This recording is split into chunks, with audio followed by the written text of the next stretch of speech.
Nuage.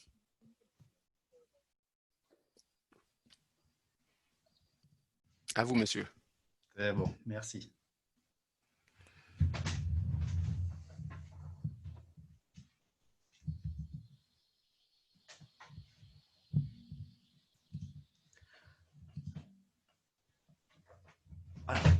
Alors, écoutez, je vous remercie à tous d'être venus à participer à cet atelier.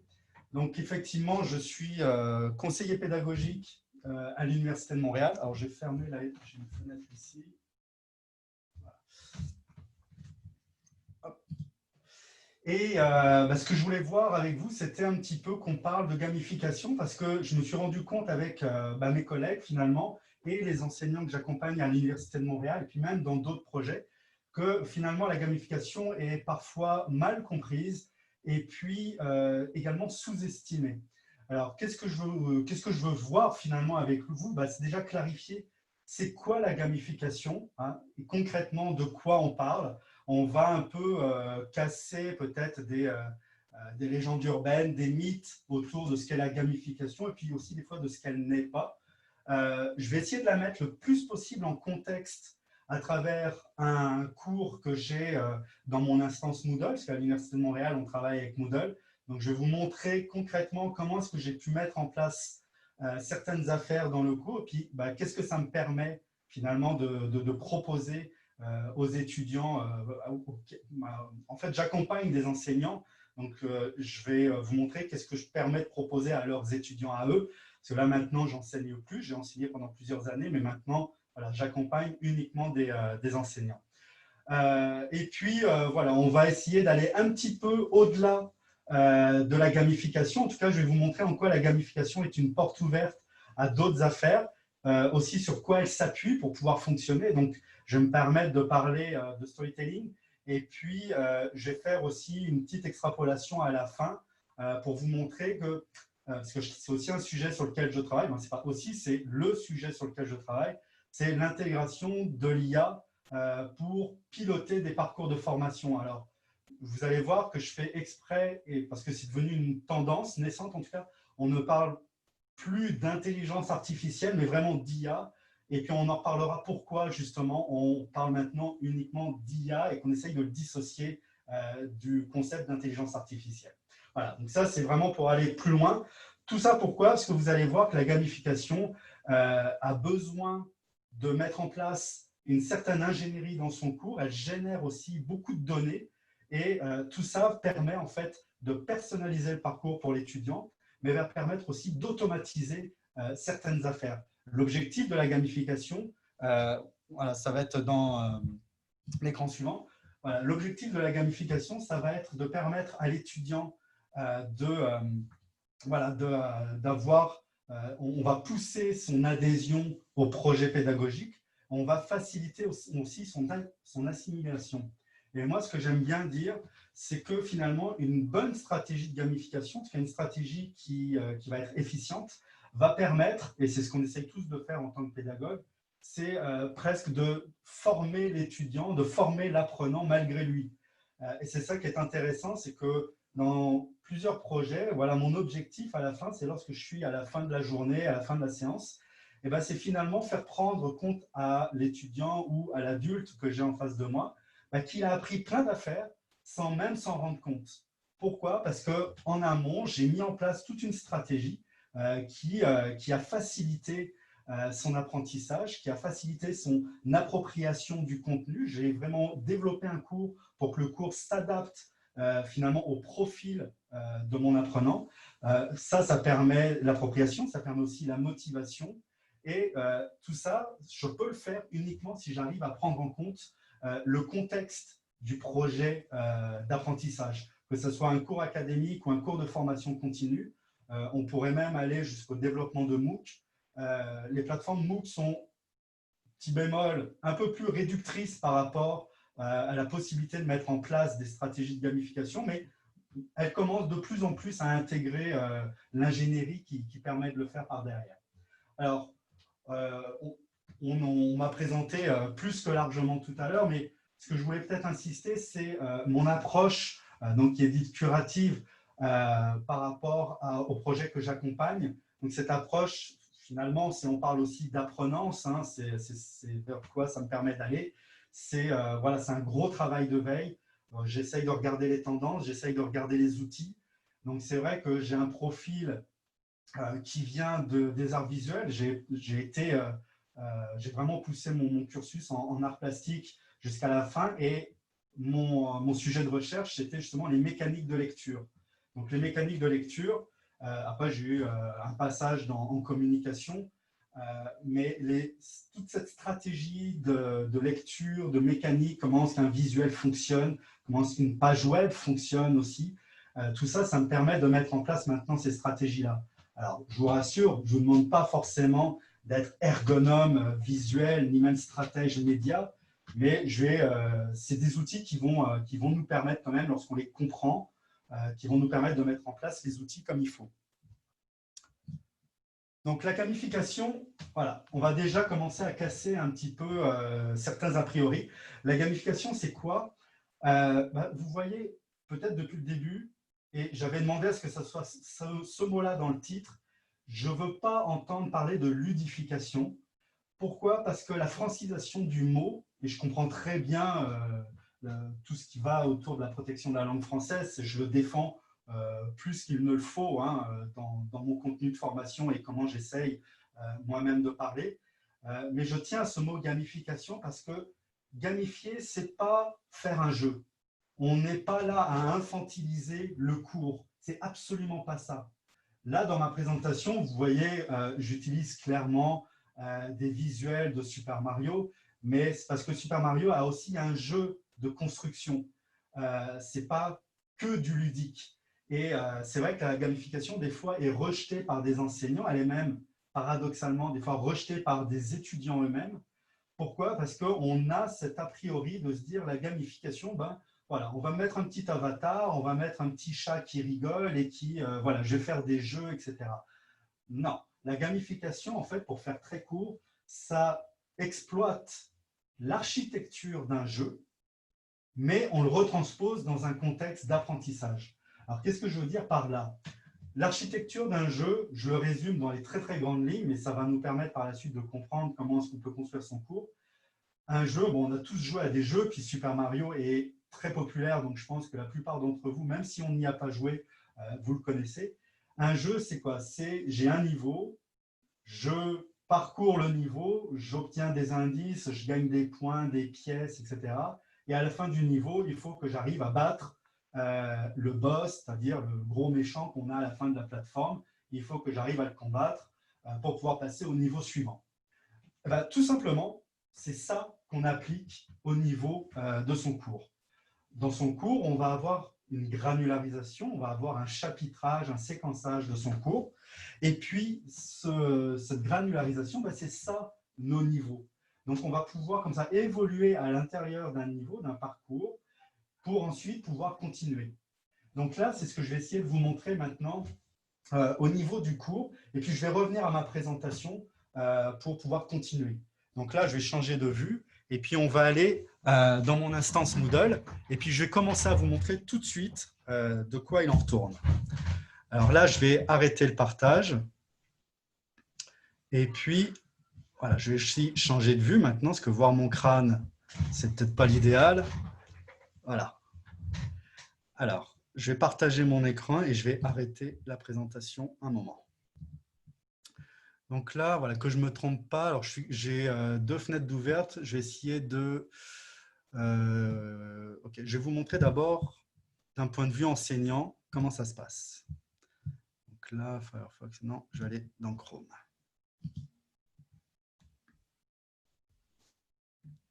Voilà. Donc là, je suis… attendez, je vais fermer des fenêtres là. Voilà, donc là, je suis dans notre instance de l'Université de Montréal. Hein, je suis dans mon carré de sable. Donc là, j'ai développé plusieurs affaires. Et voilà, j'ai ici mon cours de gamification. Donc, vous voyez, j'ai mis en place toute une série d'affaires. Vous voyez, j'ai travaillé, alors je ne sais pas si vous travaillez avec Moodle, mais un des outils qui, moi, m'est très utile pour gamifier un cours, c'est notamment les étiquettes. Donc, les étiquettes, ça va me permettre de diffuser des messages directement dans la page du cours pour guider l'étudiant dans l'évolution de son cours, mais aussi des fois tout simplement le tenir informé. Je vais le féliciter ou je vais essayer de le recadrer, c'est absolument pas le mot, mais je vais essayer de le rediriger vers des affaires selon comment il a évolué dans son cours. Et donc là, je vais aborder le concept d'étiquette, donc de communication dynamique avec mon apprenant. Et je vais aussi beaucoup travailler des règles, des restrictions d'accès et des critères d'achèvement. Donc ça, déjà, c'est 3 concepts que vous pouvez retenir. Étiquette, restriction d'accès, critères d'achèvement. Ça, c'est vraiment la clé pour pouvoir développer votre architecture gamifiée. Donc là, par exemple, je pourrais commencer avec ça. Je vous parlais donc de l'architecture du jeu. J'ai un boss, je tue le boss, je continue au niveau suivant.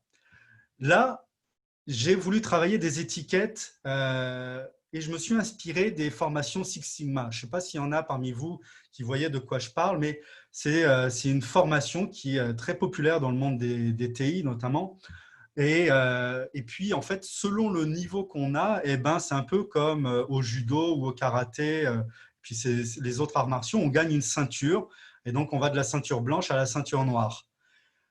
Là, j'ai essayé dans ce cours-là justement de retransposer ce concept de ceinture pour justement permettre à mon étudiant de le féliciter et de lui faire gagner une ceinture selon le niveau là où il en est. Donc, pour gagner une ceinture jaune, là, on ne voit pas les critères parce que je suis encore en train de travailler dessus. Mais pour gagner la ceinture jaune, imaginez qu'il faut que mon étudiant ait fait une lecture, il faut qu'il ait regardé une vidéo et il faut qu'il ait fait un premier quiz. Et pour ce quiz-là, il ne faut pas juste qu'il l'ait fait, mais il faut qu'il l'ait fait avec succès. Ça veut dire qu'il y a une note minimale qu'il doit atteindre pour pouvoir gagner cette ceinture-là. Et ça, cette ceinture-là va lui donner accès à de nouvelles ressources. Donc, il va pouvoir passer au niveau suivant. Et puis, une fois qu'il a complété le niveau suivant, il va gagner la ceinture rouge, etc., jusqu'à arriver à la ceinture noire. Pourquoi je dis qu'il y a quand même une subtilité entre la gamification et le jeu pur et dur? Pourquoi donc je ne veux pas utiliser le mot de ludification? Parce que si on était dans un aspect purement ludique, qu'est-ce que j'aurais fait? J'aurais donné une médaille de bronze, d'or et d'argent à mon étudiant selon le score qu'il a. Et là, on tombe dans un effet pervers et ça peut même faire un effet boomerang dans notre stratégie. C'est que, imaginez un étudiant qui gagne la ceinture d'or. Forcément, dans une compétition, il n'y en a qu'un qui gagne pas la ceinture d'or, la médaille d'or. Il n'y en a qu'un qui gagne la médaille d'or. Après, l'autre, c'est argent et ensuite bronze et ensuite, il n'y a plus rien. Mettez-vous dans la peau de l'étudiant qui voit déjà les 3 premières médailles être données et que du coup, il n'a plus rien à gagner. On n'a plus aucune incitative, on n'a plus aucun facteur qui va nous permettre de le faire adhérer à notre projet et de le faire motiver, parce que de toute façon, il dit « moi, je n'ai plus rien à gagner ». Donc, ce qui est assez drôle, c'est d'ailleurs que techniquement, c'est très compliqué, voire impossible à mettre en place, en tout cas dans Moodle.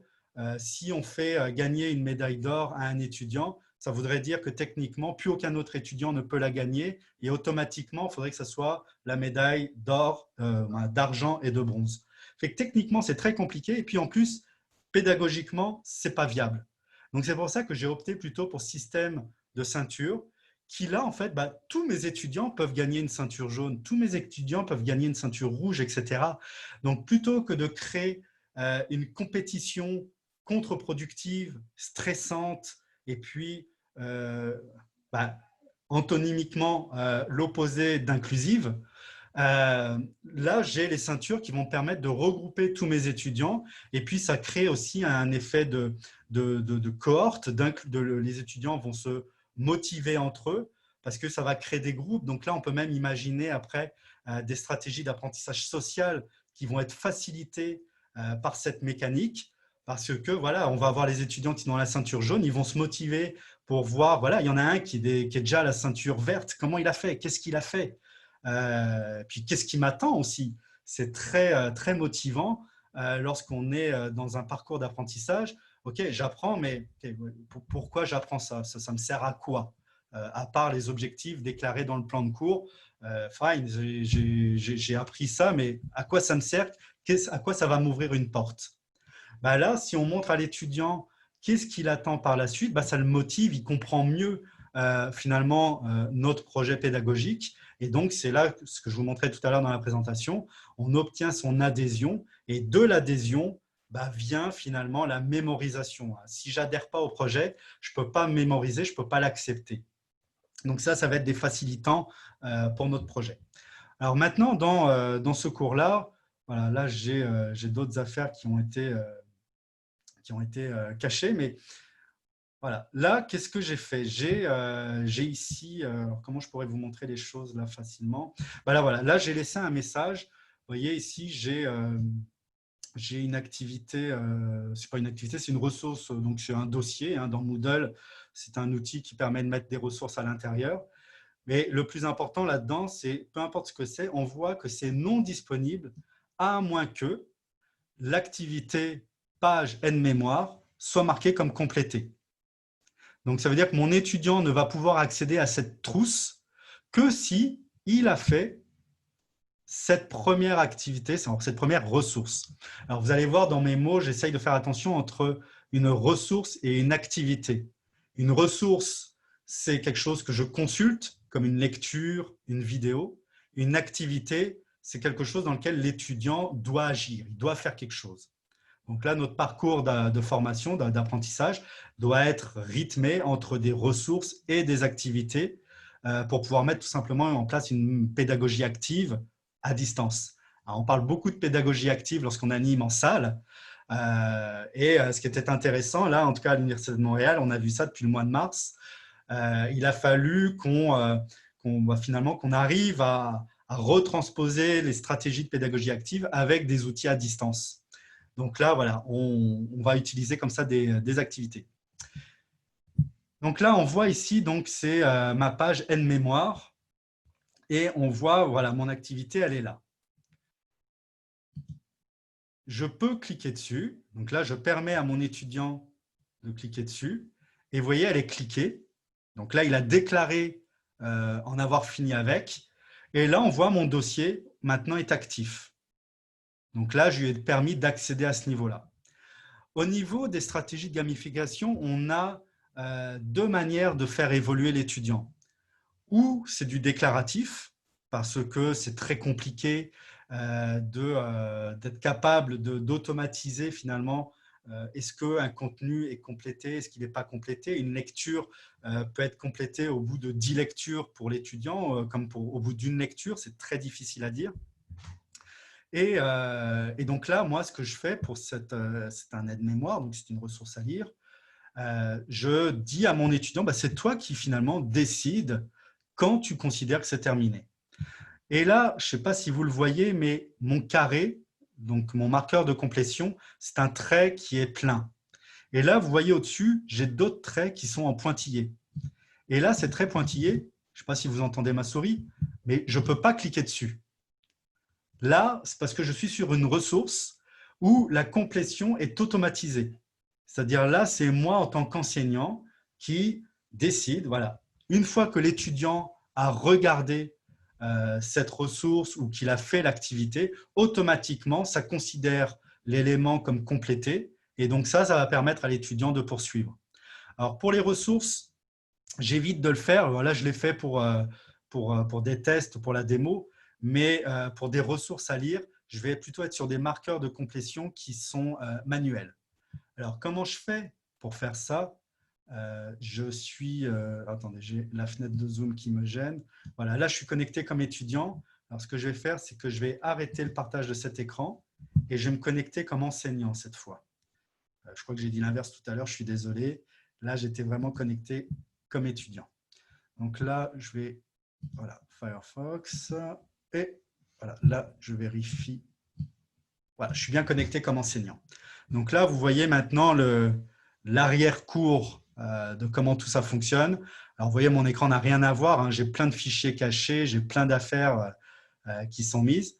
Et on retrouve ici Donc là, vous voyez, j'ai plein d'étiquettes qui sont affichées, qui sont complètement cachées pour l'étudiant, hein.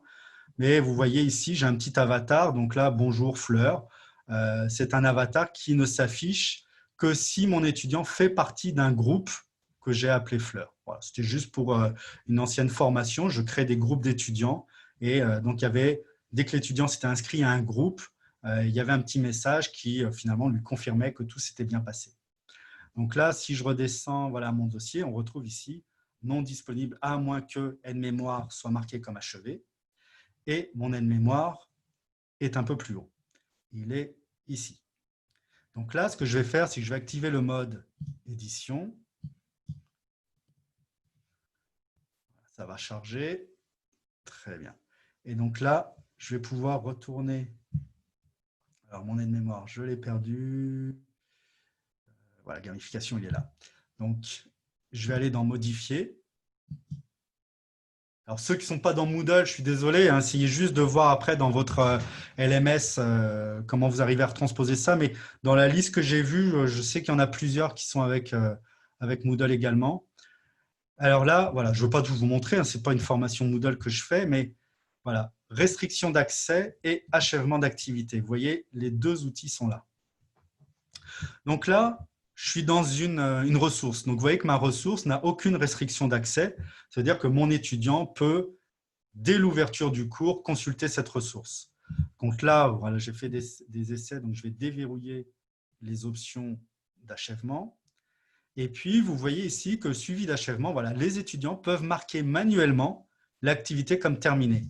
Mais je peux aussi demander à marquer terminé dès que les conditions sont remplies. Et là, c'est une ressource à lire. Donc, la seule condition que je peux avoir, c'est l'étudiant doit afficher l'activité. Donc là, je passe à un marqueur de complétion automatisé qui, dès que l'étudiant a regardé la ressource, tout de suite, ça ouvre la suite. Ou alors manuel, ou alors pas de critères d'achèvement. D'accord ? C'est une ressource libre. Et là, c'est vrai que dans le milieu de la formation continue, on parle des fois de parcours. Bon, on pourrait aussi parler dans un contexte académique, mais on va parler de parcours ouverts, fermés et semi-guidés.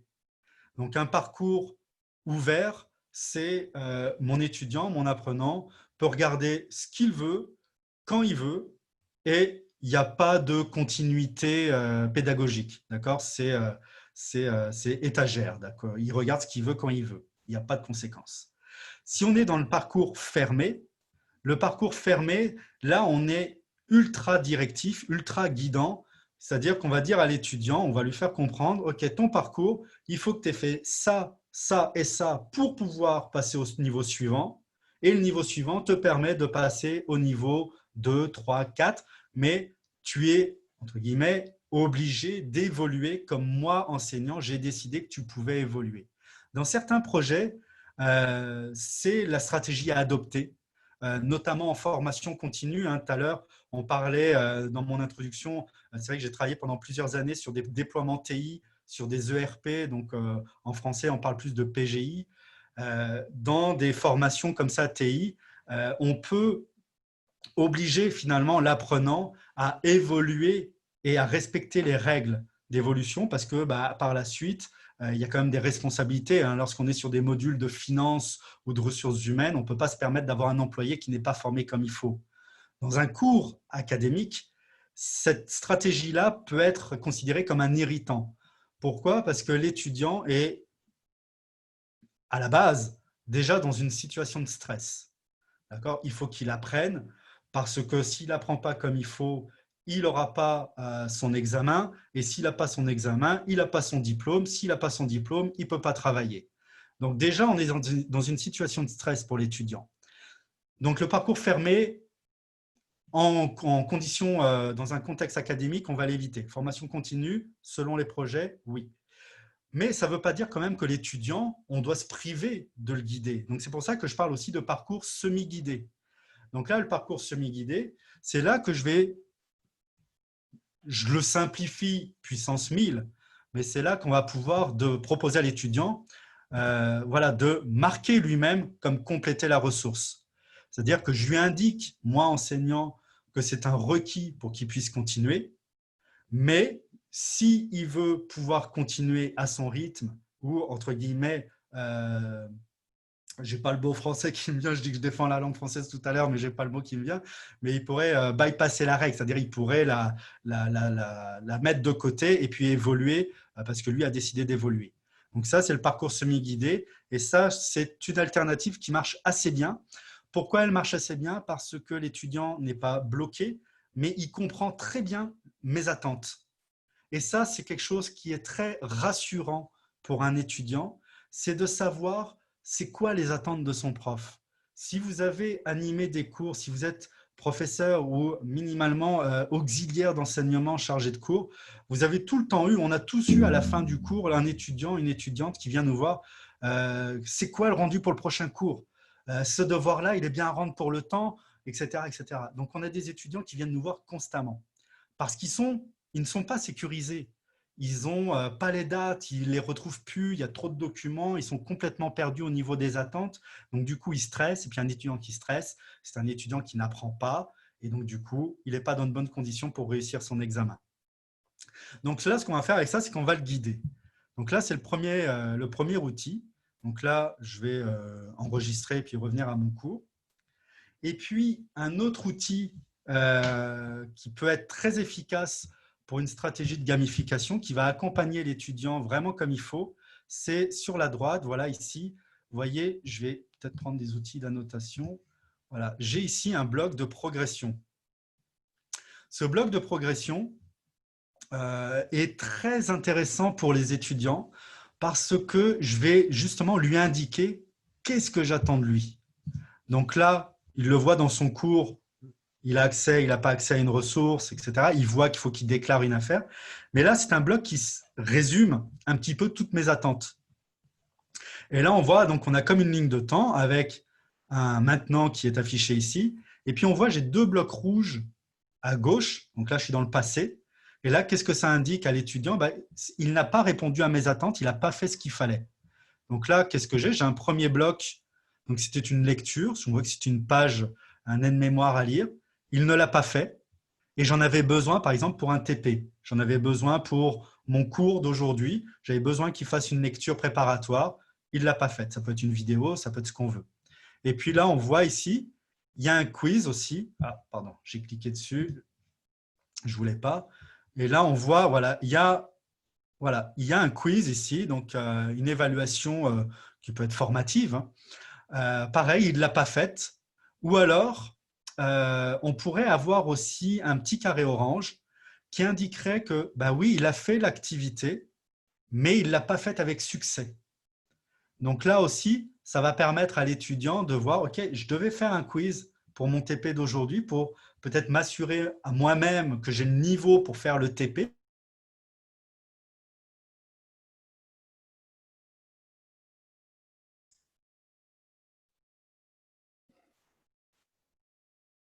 Suis-je le seul à avoir perdu M. Haribo? On l'a perdu? Oui, on l'a perdu. On a perdu.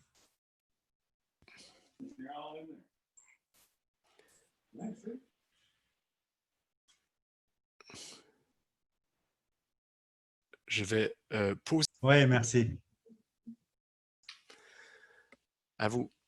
Merci. Donc oui, j'en étais au quiz. Donc je suis désolé si je me répète, parce que j'ai vu que la fenêtre s'était figée, mais je n'ai pas réalisé quand.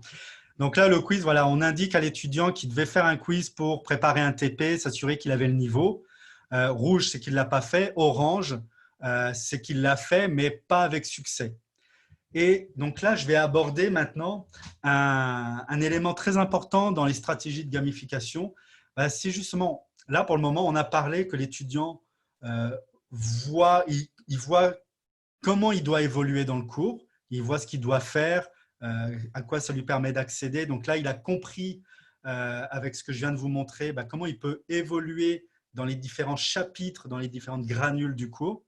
Maintenant, un autre élément aussi, et pour reprendre un petit peu un langage de jeu, là, il faut lui montrer maintenant, OK, tu es devant le boss de fin de niveau, est-ce que tu arrives à le battre ou est-ce que tu as été battu? D'accord? Donc évidemment, dans un cours, ne dites jamais à un étudiant qu'il a été battu par une évaluation, mais c'est pour comprendre le concept. Donc là, si je descends un petit peu, je vais avoir, voilà, je suis dans mon cours de gamification, très bien. Donc là, je vais avoir ici un quiz. Donc c'est une évaluation, ce qu'on appelle autoportante, hein, avec des questions vrais, faux, choix multiples, etc. Et donc là, voilà, une petite. Alors, c'est propre à l'Université de Montréal, mais ça s'appuie sur la gamification. On voit ici, l'étudiant n'a accès à l'examen que s'il a coché le code d'honneur. Donc, pourquoi le code d'honneur? C'est qu'à l'Université de Montréal, on lutte beaucoup contre le plagiat. Et donc, on fait cocher à l'étudiant le code d'honneur que vous voyez au-dessus, où là, il atteste, pour faire court, qu'il ne va pas plagier. S'il n'atteste pas ça, il n'a pas accès à son examen. Donc, c'est un engagement de sa part. Donc là, si je vais dans Modifier, je vais aller dans les paramètres. Et là, donc, voilà, je ne reviens pas sur les différents éléments, mais on va voir ici, alors les objectifs, non, on retrouve ici les restrictions d'accès et voilà, achèvement d'activité. Vous voyez, je vais vraiment essayer de me limiter à ces deux options-là, parce que c'est elles qui font référence à la gamification. Voilà. Donc là, qu'est-ce qu'on voit?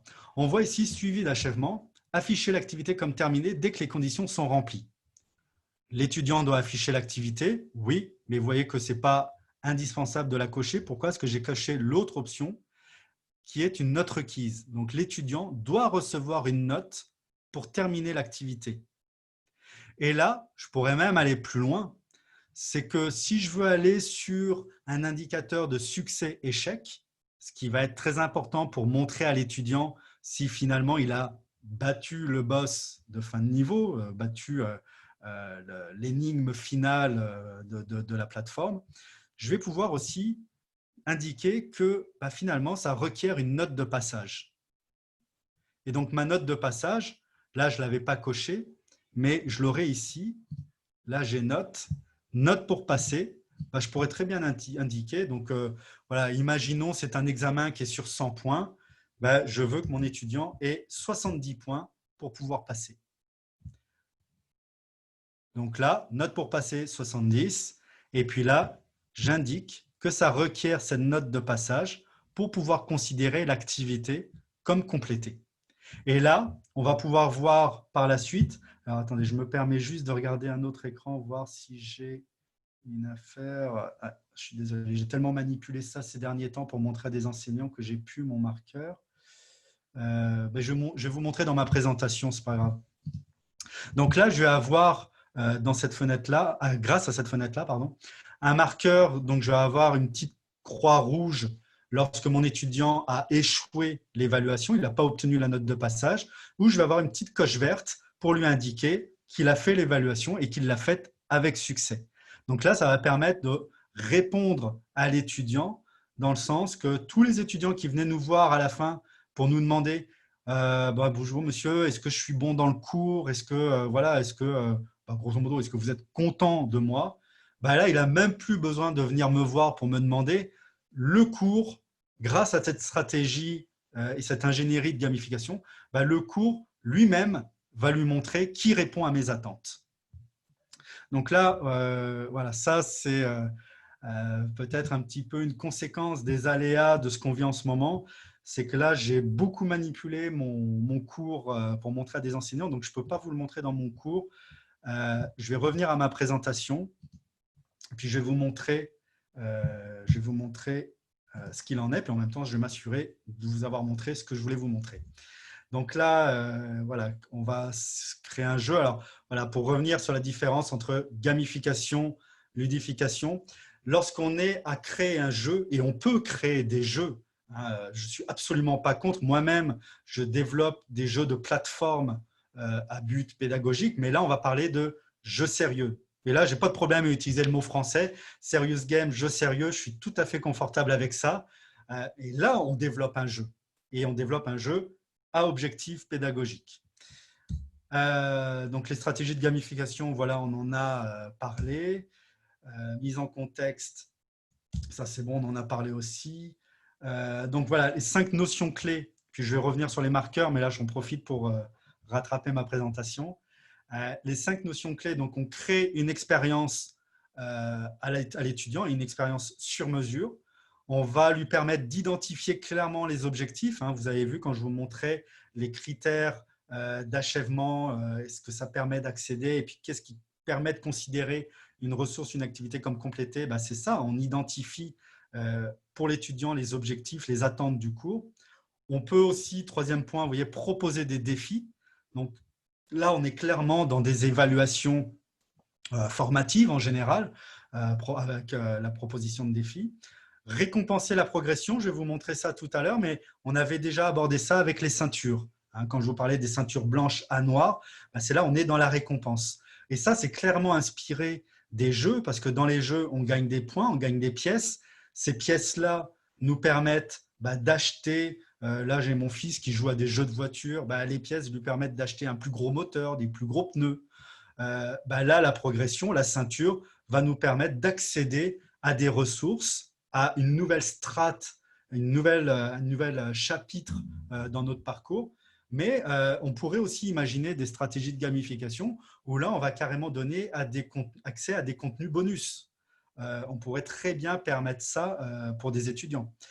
Et raconter une histoire, on va en reparler tout à l'heure. Créer l'expérience, voilà, j'en ai parlé un petit peu, puis en même temps, je regarde l'heure. Voilà, créer l'expérience, donc c'est très important de comprendre qui sont vos apprenants. Et là, c'est toute la difficulté de l'enseignant, c'est qu'on ne peut pas être en mode « je crée mon cours et puis mon cours, c'est fait pour les 15 ans qui suivent, j'y touche plus. Éventuellement, je mets à jour mes évaluations en recréant des nouvelles questions parce que je me suis rendu compte qu'elles étaient brûlées et que mes étudiants plagient parce qu'ils font circuler les questions à travers une Bible qui circule dans les couloirs de l'université. Là, c'est un autre sujet. On parle plus des évaluations. Mais ça reste quand même très d'actualité pour la gamification. Mais quand je parle de qui sont mes étudiants et comment je dois adapter mon cours, c'est qu'on va avoir, je repense juste au bloc de progression dont je vous parlais tout à l'heure.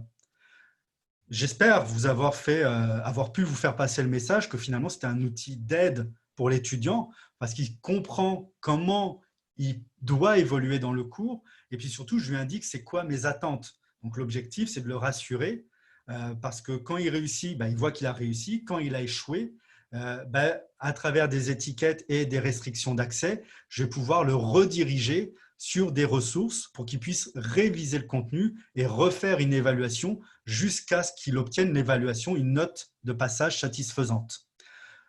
Ça, c'est l'objectif, c'est de rassurer mon étudiant. Mais j'ai eu des cohortes, des fois c'est même des programmes entiers, où finalement ce genre d'outil est ultra stressant pour l'étudiant. L'étudiant se sent presque agressé par ce bloc de progression parce qu'il perçoit ça comme quelque chose qui le surveille en permanence, qui traque ses moindres mouvements pour vérifier s'il répond aux attentes ou pas. Et une fois, j'ai posé la question à une étudiante et puis je lui fais « mais pourquoi tu sens ça comme une agression ?» Et elle me fait « oui, moi quand je fais une évaluation formative, j'ai envie de pouvoir la faire tranquillement jusqu'à avoir une note de succès. Je n'ai pas envie que mon prof voit que j'ai fait 10 fois l'évaluation avant d'avoir la note de passage attendue. Voilà, il aura compris que je ne suis pas bonne et voilà, ça la stressait. Il faut adapter son cours. Et puis, ces programmes-là, des fois, c'est juste des cohortes. Combien de fois on a eu un cours qui a ultra bien fonctionné une année, on a refait la même chose l'année suivante, ça a été une catastrophe. C'est ça, il faut adapter son cours. Et si j'ai une cohorte qui se sent agressée par certains outils de suivi donc dans ma stratégie de gamification, je vais les couper, je vais les arrêter pour cette cohorte-là parce qu'il faut que j'adapte avant tout mon cours au profil de mes étudiants. Ensuite, deuxième point, qu'est-ce qui les motive? Mes étudiants, ils sont là pourquoi? Alors oui, il y en a qui vont dire moi, tout ce que je veux, c'est avoir un A+ à mon cours parce que j'en ai besoin pour avoir mon diplôme. En France, il y en a qui vont vous dire moi, je veux absolument un 16 parce que je veux une mention très bien. Soit. Et on va construire sa stratégie autour de ça. on va booster l'étudiant, on va le challenger, on va le mettre au défi dans cette optique. Voilà, tu veux une bonne note, eh ben, je vais te mettre au défi pour avoir des bonnes notes et je vais pousser ça, ma stratégie autour de ça. Quel est leur contexte d'apprentissage? Ça, c'est aussi majeur. Là, on est à distance et vous avez peut-être eu à le faire depuis le mois de mars, mais on a des étudiants qui sont tout seuls chez eux. Il y en a d'autres qui sont avec des colocataires. Il y en a d'autres, ce sont des parents, parfois des parents isolés. Il y en a qui travaillent, il y en a d'autres qui ne travaillent pas. Il y en a qui vivent dans un super appartement de 200 mètres carrés. Il y en a d'autres, comme moi, quand j'étais à Paris, je vivais avec mon épouse dans un studio de 15 mètres carrés. Les contextes sont très différents d'un étudiant à l'autre. Donc ça peut être bien aussi de sonder ces étudiants pour voir, okay, c'est quoi votre contexte? Qu'est-ce que je peux faire finalement pour faciliter votre apprentissage? Et au niveau de la gamification, ça va avoir des impacts parce que je vais avoir des fois peut-être des stratégies beaucoup plus ouvertes que semi-guidées. Pourquoi? Parce que je sais que mon étudiant est dans un contexte où voilà, il a besoin de refaire plusieurs fois, il a besoin de pouvoir évoluer parce que mon cours avance. Donc, je ne peux pas non plus le bloquer s'il n'a pas réussi à faire un examen avec une note de passage. Voilà, je ne peux pas le bloquer, donc je vais lui permettre d'avancer. Donc ça, c'est le contexte d'apprentissage qu'on va essayer d'intégrer. Identifier les objectifs, on en a parlé déjà. Proposer les défis, là, on est bon. Mais voilà, cet écran-là, c'est ça que je voulais vous montrer tout à l'heure. Vous voyez, ici, on avait la petite coche bleue que vous avez vue dans mon écran. Donc là, la petite coche bleue qui me permet d'indiquer tout simplement c'est fait, pas fait. Et puis, vous avez ici votre petite coche verte qui indique que vous avez fait avec succès et la coche rouge que vous avez fait, mais la note de passage n'a pas été atteinte. Et donc ça, c'est ce qu'on a vu tout à l'heure lorsque j'étais à définir une note de passage ou pas et à déclarer mon activité comme complétée quand il l'a faite, ou alors compléter avec comme requis la note de passage. Et là, je vais avoir ici mon marqueur succès-échec. Et ça, lorsqu'on arrive à mettre en place ça, on peut mettre en place ça, parce que ce n'est pas juste techniquement est-ce qu'on y arrive, c'est aussi voilà, est-ce que le contexte de ma cohorte le fait, le permet ou pas.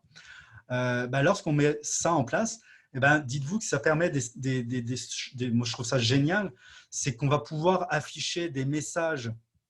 Par exemple, mon étudiant qui a eu un succès, je vais pouvoir lui afficher une petite étiquette en lui disant « Bravo, tu as super bien réussi le contenu. Maintenant, tu peux passer à l'étape suivante. » Et puis, dans ce message-là, je pourrais très bien intégrer un lien vers une vidéo bonus pour qu'il puisse aller un petit peu plus loin. Voilà.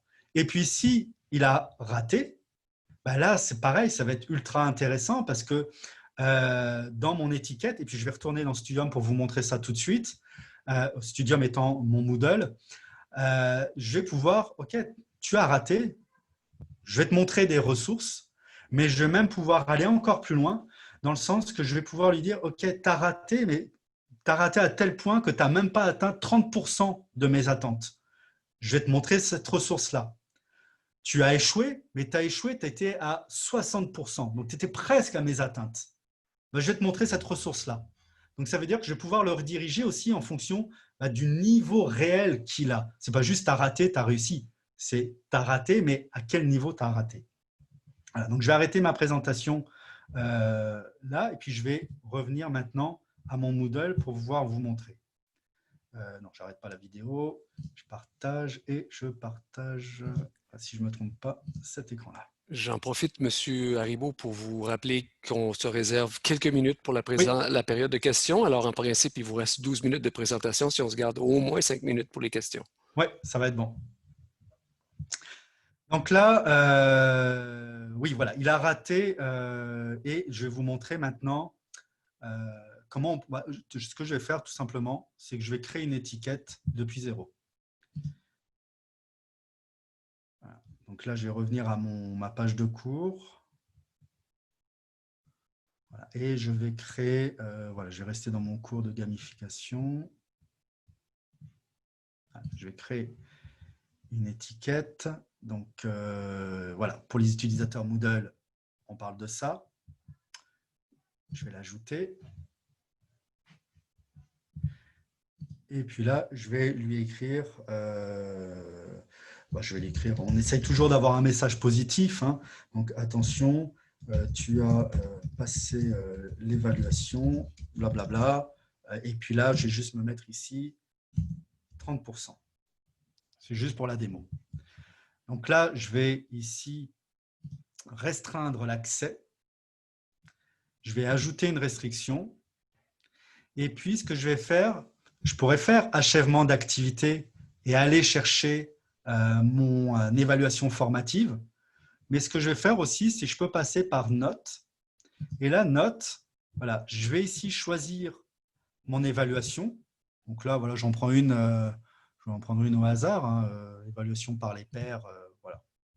Je ne pense même pas qu'elle soit configurée comme il faut, mais ce que je veux vous montrer, voilà, c'est qu'on va ici, voilà, doit être supérieure ou égale, ce n'est pas nécessaire parce qu'on part de 0, mais elle doit être inférieure à 31% de la note totale. Vous voyez? Après, je peux rajouter d'autres restrictions aussi, mais déjà juste ça, ça va me permettre d'afficher mon étiquette uniquement pour les étudiants qui ont eu moins de 31%. Et si je veux faire voilà, un étudiant qui a 60%, bah là, je vais faire doit être supérieur ou égal à 31% et puis inférieur à, donc là, inférieur à 70%. Vu que 70%, il l'a eu avec succès. Donc là, je vais le féliciter. Et vous voyez, ce petit réglage-là de restriction d'accès, je passe pas cette fois par un critère d'achèvement, mais je passe par un critère vraiment qualitatif par rapport au résultat qu'il a obtenu. Et ça va vous permettre de faire finalement un parcours vraiment sur mesure parce que le cours va vivre vraiment en fonction de l'évolution de l'étudiant et des résultats qu'il a obtenus. Voilà, je vais arrêter le partage parce que je voudrais vous montrer un dernier écran avant d'arrêter. Et puis, je ne sais pas si c'est possible, mais je pourrais vous communiquer aussi le lien vers ma présentation ou même vous donner le PowerPoint. Je ne sais pas si ça peut se diffuser après. Donc là, je vais vous partager à nouveau la présentation. Voilà. Et je vais récompenser, on en a parlé, raconter une histoire. Je vais en parler après. Ce que je voulais vous montrer, c'était, alors ça, on en a parlé. Voilà, cet écran-là. Les niveaux d'engagement de l'étudiant. Donc là, je suis sur le modèle, vous voyez, de Collab 2014. Je me suis vraiment inspiré de leur modèle pour pouvoir documenter ça. Pourquoi? Parce que j'étais à l'Université de Montréal, j'anime un webinaire justement sur comment créer un cours engageant pour les étudiants. Et donc là, on a le mode passif. Alors, je vais prendre mes outils d'annotation. Donc le passif, hein, l'étudiant ne fait rien, il suit le cours et puis voilà, on en reste là.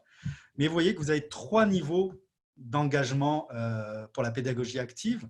On va avoir actif, où donc là, on va activer les connaissances antérieures, l'intégration des connaissances. Et puis là, qu'est-ce qu'on a comme activité? Du surlignement pour des lectures, faire un résumé, paraphraser, faire de la sélection, répétition. Et donc là, je vous ai mis toute une série d'activités. Donc, on a la leçon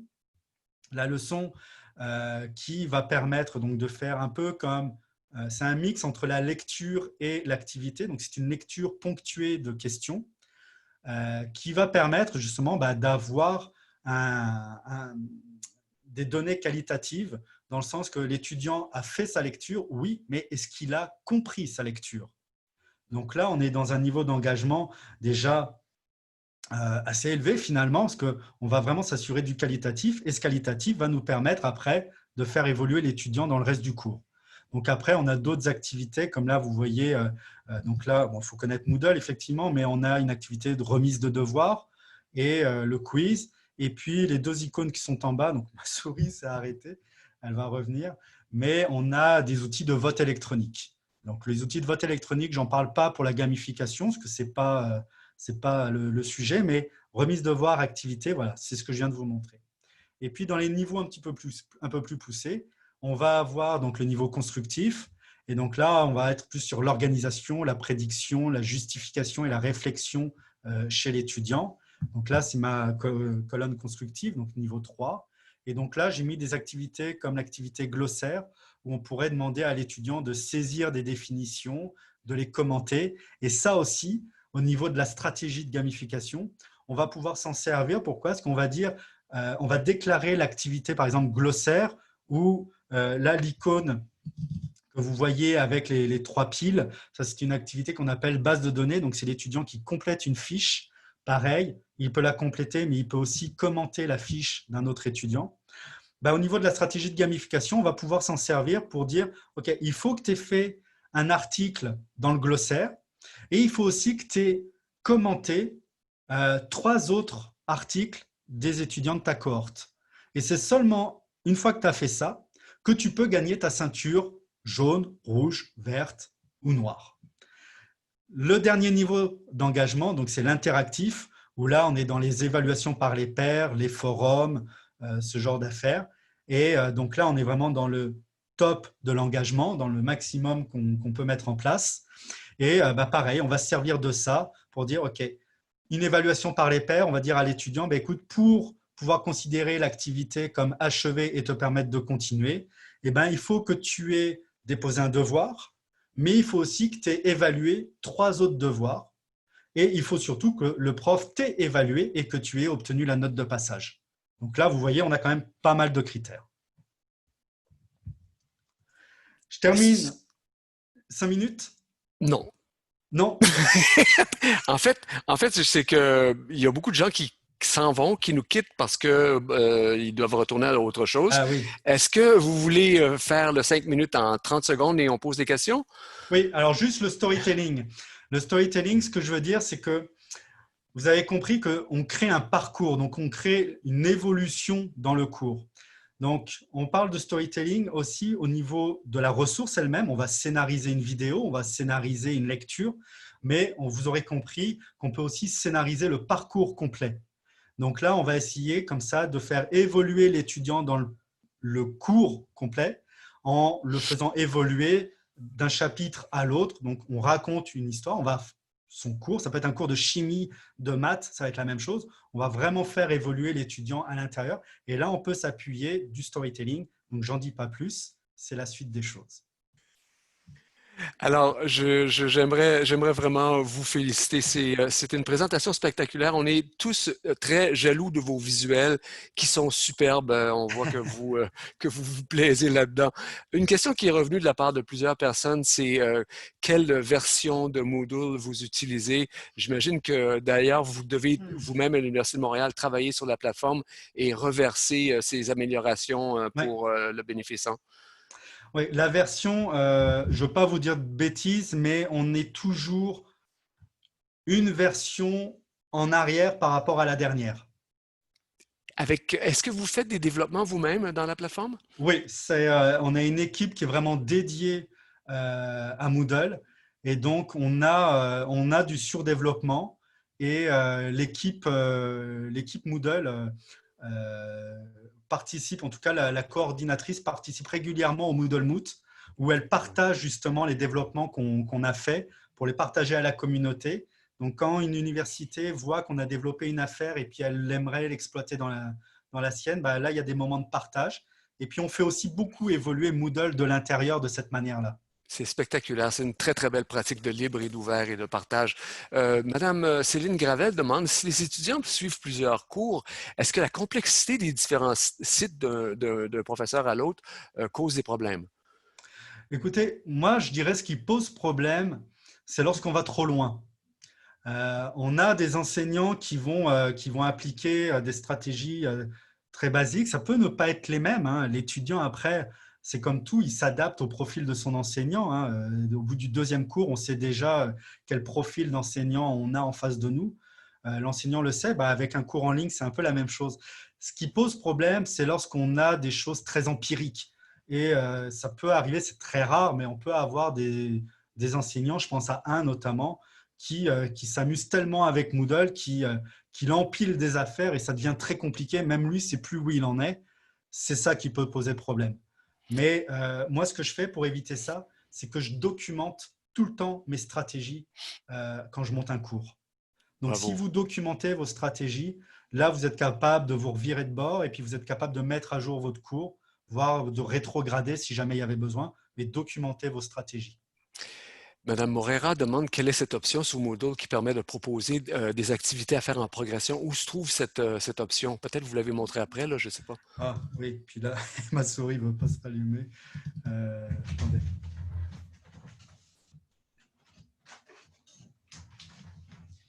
Ah si, ça y est. Il a fallu que je me lève pour qu'elle se reconnecte. Non, fausse joie. Attendez, excusez-moi, ça va prendre 2 secondes.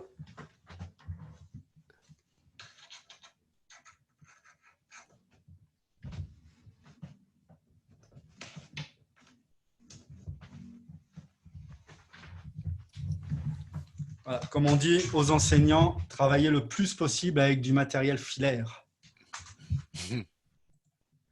Bon, je dis ça, mais… Ok. J'ai un problème, en fait, c'est que ma souris est passée derrière les outils. Écoutez, je voudrais arrêter. En fait, je ne vois plus ma souris, c'est ça le problème. Voilà, c'est bon. Voilà. C'est bon, j'ai réussi à la quitter. La question, c'était comment je mets en place les restrictions d'accès, c'est ça? Excusez, la question c'était quelle est l'option sur Moodle qui permet de proposer des activités à faire en progression, justement? Ah, ben en fait, c'est ça, c'est… Voilà. C'est pas un outil, c'est plutôt un paramètre dans les activités qu'on met en place. Si je retourne dans Firefox, voilà, chaque activité, et ça on l'a partout, hein, il faut jouer avec les restrictions d'accès et les critères d'achèvement. Donc, si on parle d'outils, voilà, c'est ces deux-là. Et ça, vous allez l'avoir dans toutes les activités, toutes les évaluations qu'on met en place. On va avoir un critère d'achèvement. Et même les lectures, on va en avoir. Donc, ça va être très réduit. Hein, c'est je l'ai lu, je ne l'ai pas lu. C'est déclaratif ou automatisé. Mais c'est ces 2 outils-là. Donc, on l'a partout. Je suis sûr que c'est une réponse qui va aider beaucoup. Madame Gravel demande, est-ce que vous considérez que le fait de suivre les étudiants de si près qu'on vient au secondaire, au collégial, au premier cycle de l'université, mais non au cycle supérieur de l'université? Je n'ai pas compris le début, là. Elle demande si le fait de suivre les étudiants de si Oui. près ou de les engager de cette manière, est-ce que ça convient à tous les cycles, mais non Oh, au cycle supérieur, ou qu'est-ce que vous en pensez? oui, moi, c'est pas réducteur à un cycle, à un âge. Maintenant, c'est sûr que quand on est au primaire, au collégial, donc en France, primaire, collège, lycée, c'est sûr que l'enseignant est beaucoup plus proche de son élève. On ne parle pas d'étudiant encore pour là, mais il est beaucoup plus proche. Donc, est-ce que c'est pertinent? Oui. Est-ce que c'est indispensable? Non. Parce qu'il y a la proximité de l'enseignant qui est là. Maintenant, au niveau universitaire, oui, là, ça devient beaucoup plus indispensable, c'est peut-être exagéré, mais en tout cas beaucoup plus important. Merci, merci. Je crois qu'on va poser une dernière question et avant de la poser, il y a beaucoup de gens qui demandent si on aura la présentation. Donc, Oui. oui, Monsieur Haribo me l'enverra et je vous ferai un compte-rendu complet en vous envoyant à la fois la présentation et l'enregistrement après la session d'aujourd'hui. Alors, la dernière question de Madame Marcel Parr, elle demande avec les fonctions de restriction, est-ce possible de personnaliser les parcours, faire des parcours qui sont fermés, ouverts, semi-dirigés, et ce pour chaque étudiant d'une même cohorte? Alors, la stratégie qu'on met en place, elle est pour toute la cohorte. D'accord? Je ne peux pas avoir un parcours guidé pour Pierre et un parcours ouvert pour Paul. Mais après, oui, c'est vraiment en jouant avec les restrictions d'accès où là, vous allez dire, voilà, il faut qu'il ait une note, et puis ça sera pour toute la cohorte la même règle, et puis l'achèvement d'activité, bah, vous allez avoir la même chose. Mais ça, la restriction d'accès s'appuie vraiment sur les critères d'achèvement.